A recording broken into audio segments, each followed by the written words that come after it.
What's going on, everyone? Thank you all for watching the video today. The NBA season got started last week, and there's already a few interesting plot points that have taken place that I just wanted to touch on. I won't be touching on any Sixers related stuff because I think I'm going to have a very critical video of the Sixers coming in the next few days, hopefully. But maybe they'll do something to make that not necessary, but I don't anticipate it. But anyway, for the rest of the NBA, I just want to cover a few things, starting with a pretty negative aspect of the league that happened today was Bulls second-year forward Patrick Williams will be out for the season after he suffered a dislocated wrist, and that's a huge blow to the Bulls, who had started the season hot, 4-1. They haven't made the playoffs in I believe 5 seasons since that weird Dwayne Wade, Jimmy Butler team made the playoffs back in 2017.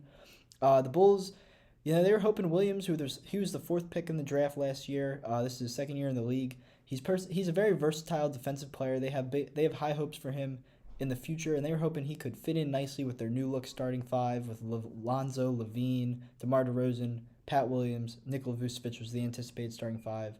But now that he's going to be out for the year, their defense could take a real big hit because that was a concern of some people coming in the year, including me, was that the Bulls' defense isn't necessarily going to be all that great. Now, I had higher hopes. I thought they could still make the playoffs despite this because I do think guys like Lonzo and Caruso are obviously really good on-ball defenders at the guard position.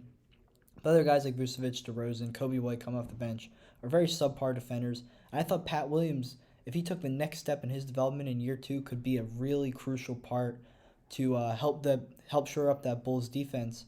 But unfortunately, that just won't be the case. He played the first 4 games of the season. He likely won't play again this year. And they shipped out Thaddeus Young, who was a very good defensive player for them last year. One of the key parts to that team, both as a defender and as a creator. He was part of the sign-in trade that brought DeRozan to Chicago.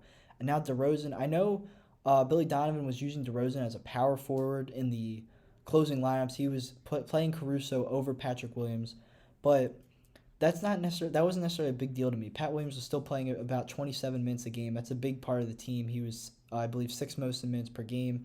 That's a big part of the team, and without him, there's no real obvious filler in on the wing. They could opt to start Caruso and actually play DeRozan full time at the 4, but I don't really think that's going to be very suitable for the Bulls.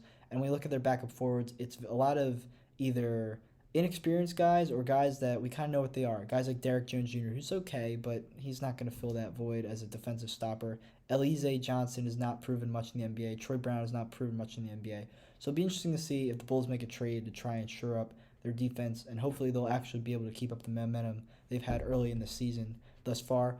Switching gears to a lot more positive topic, Evan Mobley on the Cleveland Cavaliers, and really the Cleveland Cavaliers as a whole have looked really encouraging. I think Evan Mobley is probably the clear-cut Rookie of the Year favorite right now, although Cade Cunningham has not played a game yet. He's expected to make his debut soon, but on a Detroit team that's winless right now, I don't see Cade having the wins to back up his production that Mobley is likely going to have this year. I don't think Cleveland will necessarily make the playoffs, but I think they're going to compete all season long. Mobley has proven he's a possibly, I don't want to say a generational talent, but a generational center. He could be a top 5, top 6 center in this league very quickly, I think, if he keeps displaying this defensive prowess, this talent as a passer that he's already displayed, in addition to being a very dominant low-post scorer as we anticipated.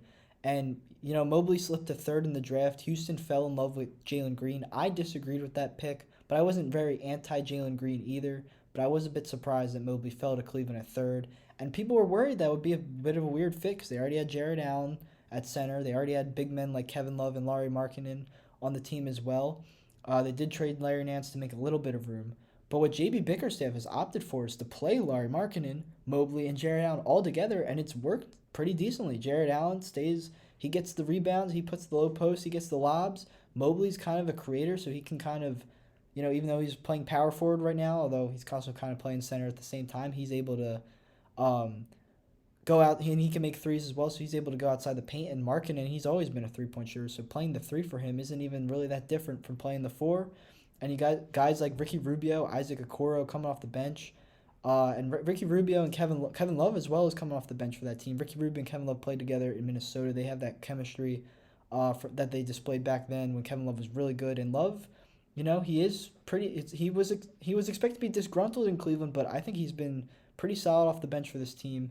And even though he might eventually be bought out or traded, I think he's proven that he has some value in the NBA still so far this season. So overall, Cleveland, with Mobley leading the way, I think they're a really encouraging story if Darius Garland gets healthy, Steph Curry, other guys were hyping him up before the season. I wanted us to trade. I wanted the Sixers to trade Ben Simmons for Darius Garland if possible. I don't know if that's going to happen now, but overall, this Cleveland team could really compete if Mobley and the rest of the team keeps playing as well as they have.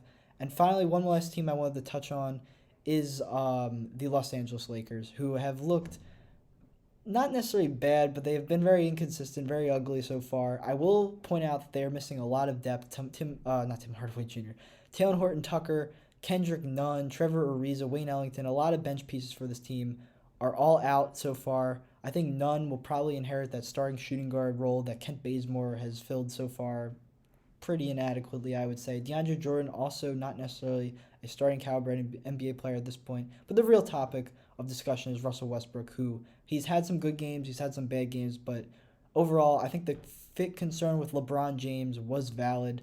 Those two guys, not that they have similar play styles, but they have similar roles as a lead ball handler, lead assist guy on a team, and already those situations are it's kind of hard because Westbrook has pretty much deferred to LeBron, so he's had to become more of an off-ball player, especially in that first game I watched. I did watch the season opener, and you could tell Russell Westbrook was a little bit out of his element. And then when LeBron was inactive against the Spurs the other night, Westbrook and AD both went off. And I've never been saying Westbrook isn't a good player. I just think he needs a very specific role on a team to succeed, and I don't think with LeBron James in the lineup he has that role on the team. The Lakers will certainly make the playoffs, but I'm not sure if they're a true finals contender. They're going to have to do a lot of working around the edges on this team if they want to make that.